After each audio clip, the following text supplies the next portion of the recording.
Chapitre 72, le nettoyeur qui ne rentre pas dans le livre. La confession avait tout sali. Le chalet, la police, le village, la rivière, Belle-Rive. Même l'air semblait différent, plus lourd, comme si quelque chose d'invisible venait d'être déplacé pour de bon. On aurait dit que le Québec venait de perdre une innocence qui, en réalité, n'avait jamais existé. L'homme fiable était assis au sol, le regard vide, pendant que les policiers, divisés mais forcés par la réalité, sécurisaient enfin la pièce verrouillée. Les boîtes, les photos, les carnets, tout devenait tangible, concret, impossible à nier. Et pourtant, Yvon sentit immédiatement que ce n'était pas terminé. Un chapitre se ferme rarement sans une dernière trace. Une dernière signature. Poutine leva la tête. Son museau frémissait légèrement. Une odeur nouvelle circulait dans l'air, une odeur de peur humaine, fraîche, nerveuse. Puis quelqu'un frappa à la porte du chalet. Un coup faible. Presque hésitant. Le policier hésitant alla ouvrir. Le nettoyeur entra, seul. Mais cette fois, il n'avait plus rien de professionnel. Son manteau était ouvert malgré le froid, sa respiration coupait par saccades, et son visage avait perdu toute couleur. Son regard n'était plus vide.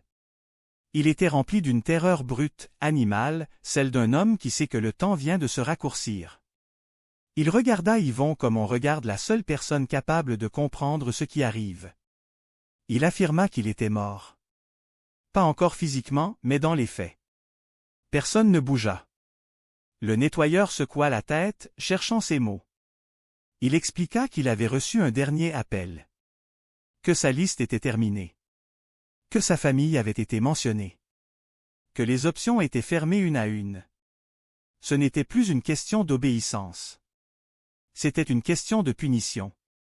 Il posa un petit papier froissé sur la table, les doigts tremblants. Il précisa qu'il avait une information. Quelque chose sur la voix. Un détail minuscule, presque ridicule, mais réel. Un rythme respiratoire. Un micro-tic. Le genre d'indice qui pourrait servir ailleurs. Pas ici. Le nettoyeur observa les yeux de Yvon et comprit immédiatement. Cela ne changeait rien. Il hocha la tête, résigné.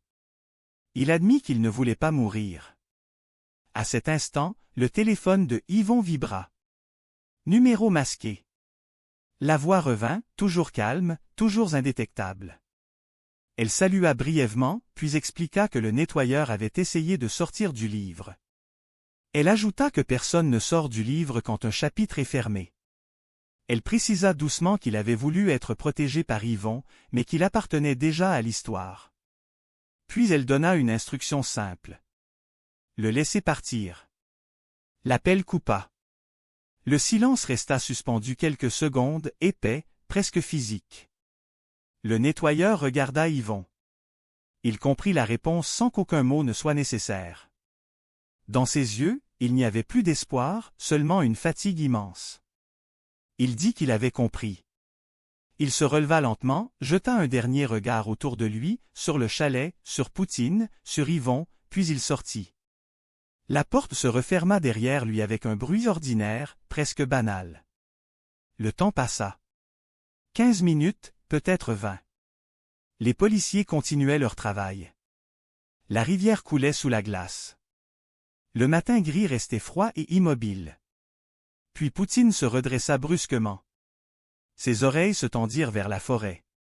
Un grognement profond monta de sa gorge, instinct pur, sans hésitation. Un policier remarqua le mouvement et demanda ce que le chien avait détecté. Poutine tira légèrement dans une direction précise. Vers la rive. Yvon suivit immédiatement. Quelque chose venait de changer.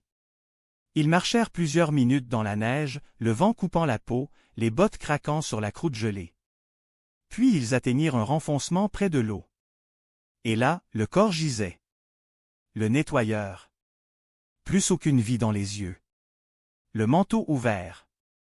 Une position presque calme, comme si la lutte n'avait pas existé. Il n'y avait pas de désordre évident, pas de traces de violence spectaculaire. Mais un détail glaça tout le monde.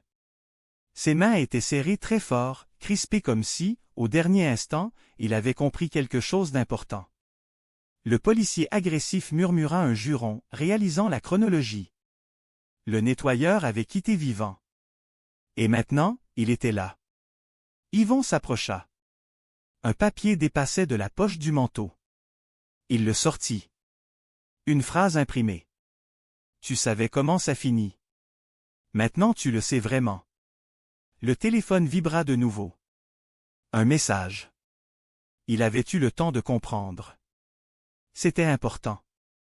Yvon resta immobile quelques secondes, regardant le corps, puis Poutine. Le chien ne bougeait pas. Ses yeux fixaient la forêt, comme s'il percevait encore quelque chose que les humains ne pouvaient pas voir. Yvon comprit alors. Le nettoyeur n'avait jamais été censé survivre à ce chapitre. Et cette fois, oui. Le chapitre venait vraiment de se fermer.